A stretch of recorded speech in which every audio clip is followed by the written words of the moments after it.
Hello, friends, and welcome to another episode of It's Not All Rainbows.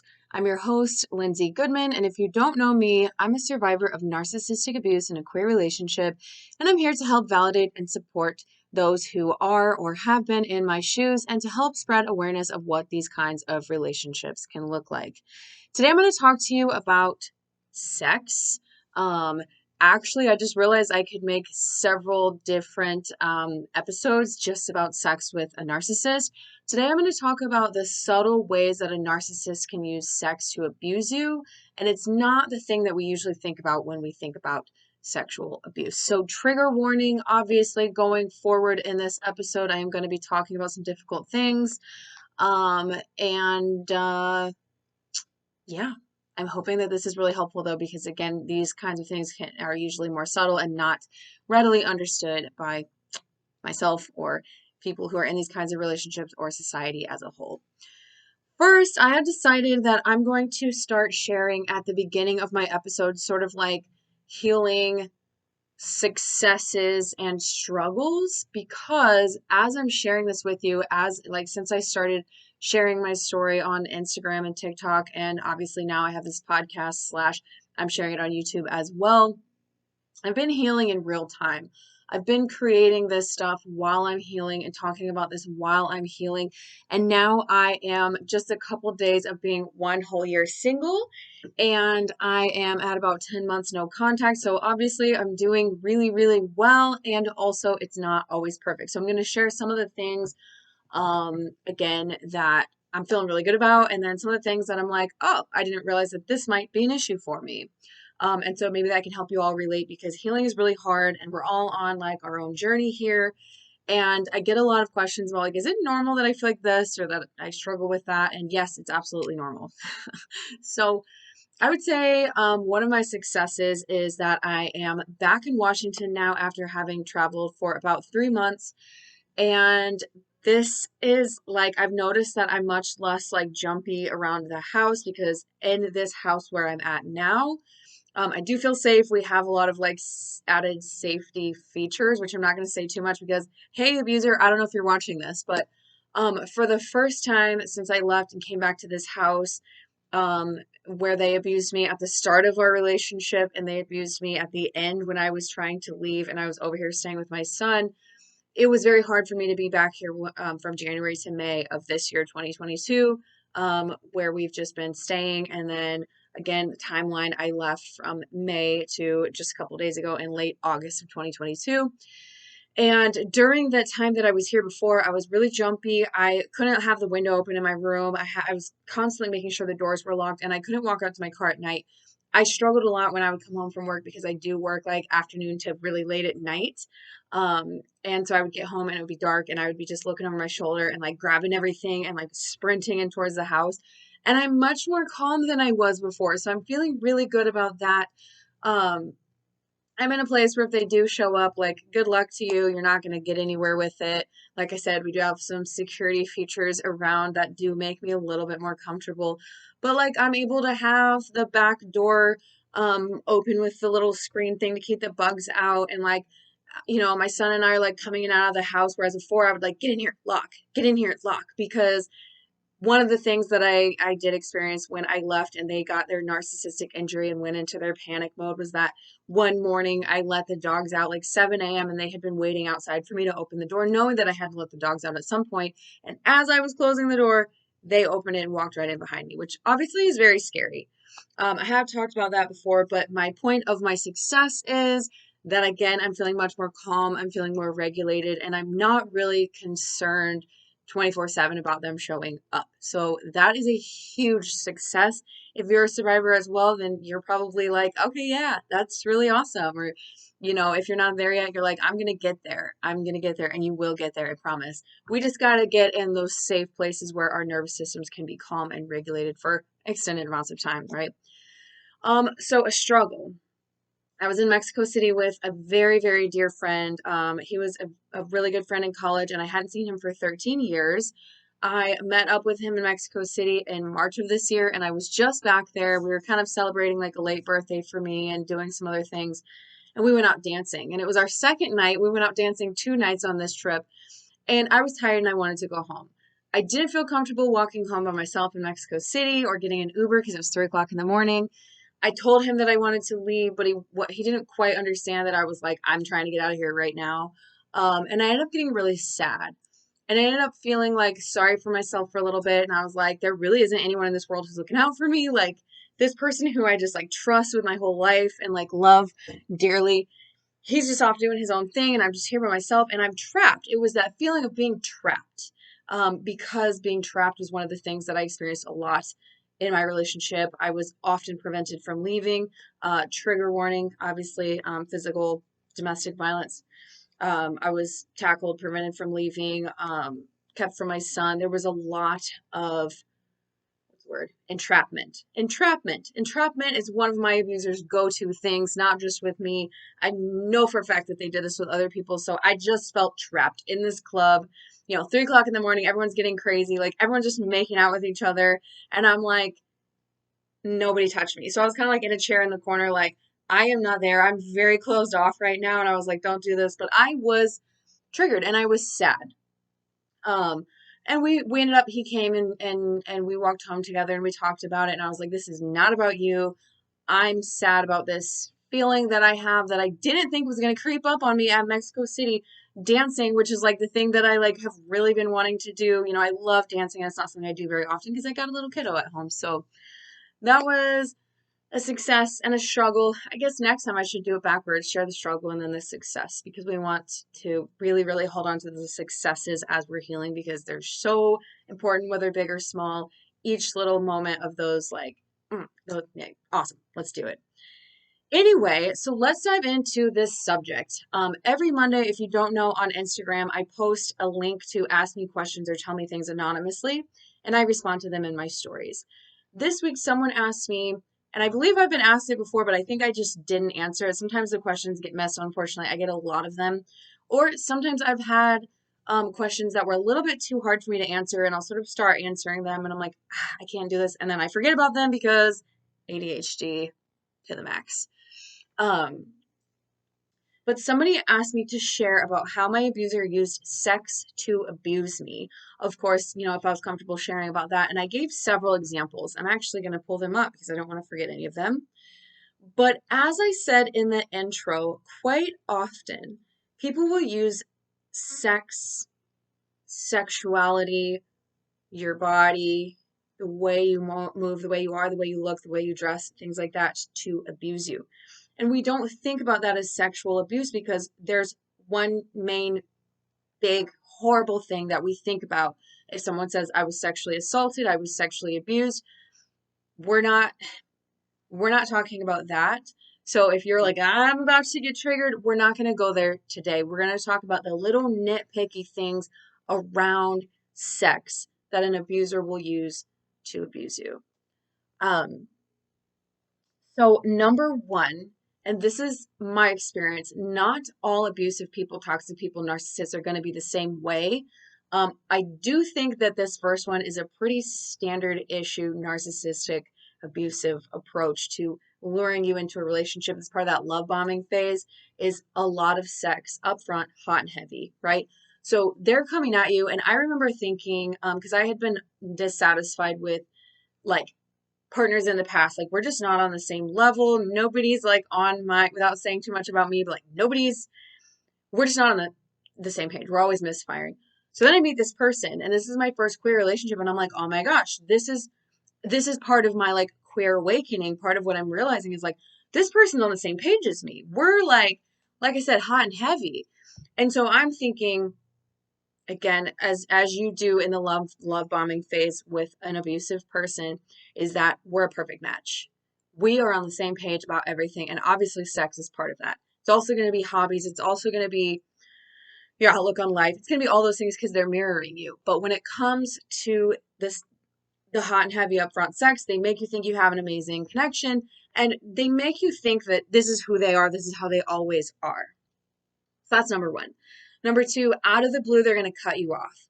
They're going to say that you want too much. They're going to start complaining about your body, what you do and don't do. They're going to start doing all these little nitpicky, devaluing tactics to make you feel way less comfortable about initiating sex with them or about even accepting if they initiate. You're like, I'm a little scared because last time I tried, you said I wanted too much. Well, now you're coming at, I don't know what's going on. I remember being very, very comfortable with them. Like if I wanted it, they were right there. They wanted it, I was right there. I mean, it was just like, boom, boom, boom. And then within a couple of weeks, I think I initiated it and they said something, and I don't remember exactly what they said or did, but I remember being rejected. And y'all, it's okay to not want to have sex every time your partner wants to have sex. Okay, this is not what we're talking about. We're all tired. We have jobs. We have stress. We have kids. We have things going on. We're not going to always want to. And it's okay to communicate that and say, hey, let's try tomorrow. I can't do this right now, right? We're going to have to face rejection sometimes in our lives. But this was like a very clear, like, why are you trying to have sex with me? What's going on here? I did not ask for this. You're asking for too much. Why do you want this all the time? When again, up until that point, it had been 100% reciprocal. 100% we want the same thing, right? So now you're confused. And now, like I said, they've been devaluing you. You don't act like you used to. You're not as confident as you were when we first met a couple of weeks ago, right? You're not, I noticed like, oh, well, how come you haven't worn lingerie? Well, how come you haven't done this? My ex-wife would do this. My ex-girlfriend would do this, comparing you to other people, like little bit like, oh, I don't like this or that. Or if you're on my podcast, I'm gesturing at parts of my body because I'm trying not to make this an explicit episode, although I think I'm probably going to have to label it as such anyway because this is not for children. So yeah, now you're super self-conscious, right? And now that was like a couple of weeks in for me, and now further into it, and this is the rest of the relationship for me, might be different for you, but now sex is used as a reward and a punishment. If you're being good, and by good, I mean I don't want to say you're not complaining, you're not asking for anything from them. You're not saying, hey, I noticed that you didn't take out the trash this week. I thought we had agreed that you no, because you're not allowed to ask anything of them. They either do it or you just have to accept that they're not doing the thing, whatever it is, right? So if you've been good and quiet and you haven't, you know, had any arguments with them, which they're probably causing, whatever they might have sex with you because now you're being rewarded for being a good little human, right? And then they'll also punish you with it. So if you do say or do something or look a certain way or act a certain way or dress away or not dress away or whatever, you never know what it's going to be. They're going to punish you. They're going to withdraw. And again, this is not a person who's going, oh my gosh, I've had such a long day. I'm really stressed out. I have this big job or this thing coming up for my job next week. I can't even think about sex. This is a person saying, I don't like the way that you're acting right now. And I know that you equate sex to love because that's what I showed you in the beginning of our relationship. I am taking this from you. I'm going to withhold it for a really, really long time. And every time you ask me for it, I'm going to make you feel really bad. I'm going to guilt trip you. I'm going to make you feel like you're a predator for wanting to have sex with me, your partner. There's a lot of issue here with that. Again, this is not a healthy ebb and flow relationship type thing because obviously, unlike we're taught in movies and porn and songs and whatever, you can't have sex every day and always be on the same page and all that. So I already said this, but they're comparing you to their exes or they're comparing you to yourself. Well, in the beginning, you were so confident. You used to make the movie. You used to do this. Oh my gosh, you used to do that. Well, the last time I did that, you stopped me halfway and complained, or you stopped me and started telling, like, I remember one time doing something that they had asked me to do for them. Like, there was like this huge buildup, like, hey, do you want to do this? And I was like, I'm going to have to work up to that because I haven't really felt comfortable doing that with anyone. But okay, here we go. So now I'm doing it, and they're into it for a little bit, and then all of a sudden they stop and they start talking about something. I was dancing. They asked me to dance for them. And while I was dancing, and I was like, oh, this is really cool. We're getting somewhere. I'm getting somewhere with this person who's been withholding all affection from me for weeks now. And this was pretty early on in the relationship. And they stopped me and they're like, I don't remember the conversation, but I remember sitting on the couch and just feeling like, what is happening? They asked me to do this thing just to be like, oh, okay. As you can see, I do like to dance. If you're on YouTube, I do have a pole in my room. I've started taking pole dancing classes in January of this year as a part of a gift to myself to like try something new, take up a new hobby, express myself, heal, all of that stuff, right? So anyway, yeah, they just like were like, so anyway, at work today, I just like, I was like talking to this person, and I just remember like listening, and like the wheels were turning, and I was like, what is this? But there were so many things like this, and I was just like, this is just how this person is. Like, there's just something, whatever. Y'all, these are little tiny, subtle, or covert abuse tactics to just mess with your head. Let's see. Okay, again, I already talked about this. I'm kind of like leading into everything naturally versus like I'm looking at this post from my Instagram story yesterday, but they tell you they want you to do things, and then when you go to do it, they tell you not to. Again, it's just constant confusion, mixed signals. Do you want this or do you want that? You asked for this, now you don't want it. You said that you hated that, now you're asking me to do it. You never know what's gonna come your way. They initiate sex when they see that you've pulled away, and then once you give in, they stop and make an excuse not to.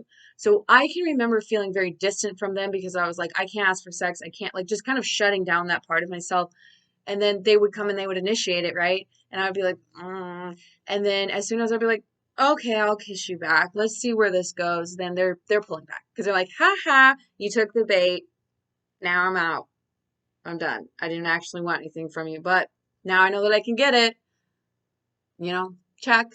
Um, mission accomplished, whatever. Another thing that I ended up adding, and this feels queer specific to me, it doesn't necessarily have to be queer specific. If someone is asking you or telling you to do something and saying, prove to me that you are this or that, this is a big red flag. And here's my example. I was coming out as queer. I had dated women in the past, but I was coming out as queer after being in a straight marriage. And they had asked me to do something to them to prove that I was queer, to prove that I was a lesbian, because at the time I was supposed to be a lesbian. We don't have to talk about my label right now, but there was a lot of abuse around my identity and what I was supposed to identify as. And I did talk about this in June. I did some queer specific episodes because I am queer, and because it was Pride Month. And so I did kind of talk about that. Like, your identity is your identity. No one else can define that for you. If a partner comes out and you are willing to explore what this means for you, good. But no one else can say, because I'm this now, you can't be that. That is for you to decide. That is for you to feel out. Neither way is wrong. It's a big change for everybody when someone is able to come out as non-binary or transgender. And like, obviously that's an amazing thing for them. It's between y'all to figure out what your relationship is going to be like from that point forward, right?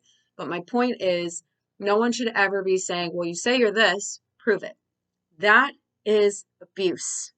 That is, I don't want to say assault, because I did it willingly, and it wasn't like this dramatic physical whatever, but you have to understand that this is a horrible manipulative way to, I can't even find the words for it. It's not okay.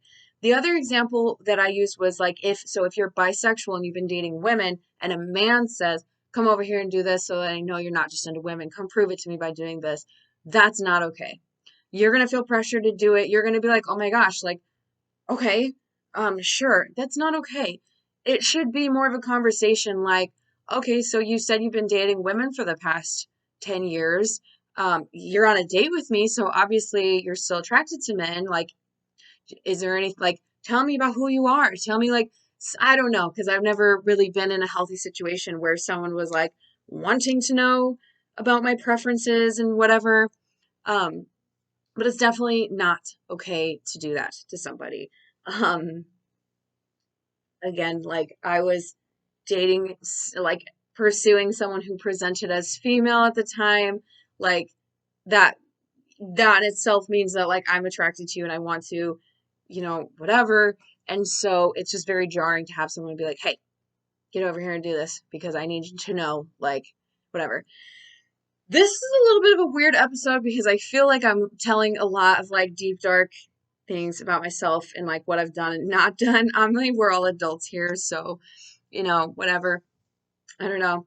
But I hope, oh, I know what else I was going to say about sex and subtle abuse. Somebody also asked me if it's abusive to tell someone that you don't want to have sex with them until they go to therapy. And my answer was something like, again, I talked about the reward and punishment aspect of sex. So it's all about intent. So if we are partners and I am having sex with you as a reward, pulling it away as a punishment, and I say, if you don't do this, I'm not going to have sex with you. If you do this, I'll have sex with you. Blah, blah, blah, blah, blah. That's abuse.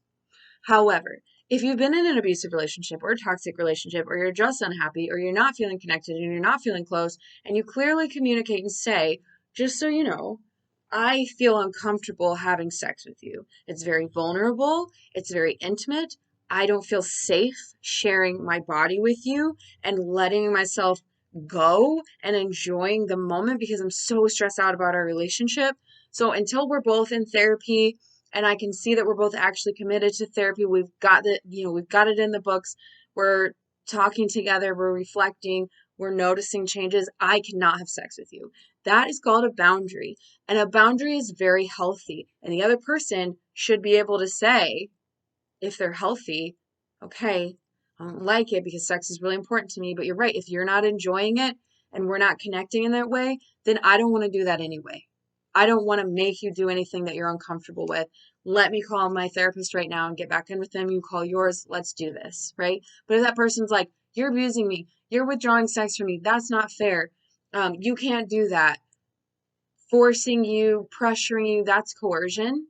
And that is also abuse. So I know that I just said a lot and I'm like, this is abuse. That's not abuse. This is a boundary. That's okay. That's not okay. I know that this was a lot to listen to. And I talk really fast because I had a lot of caffeine today and I'm also in a good mood.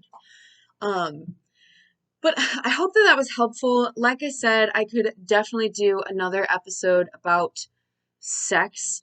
I think that I want to talk about why we all think that that toxic sex was the best sex of our life and how it really isn't. Because I know a lot of y'all are like, okay, I'm done with this person, but the sex is so good, I'm never going to find sex like this again.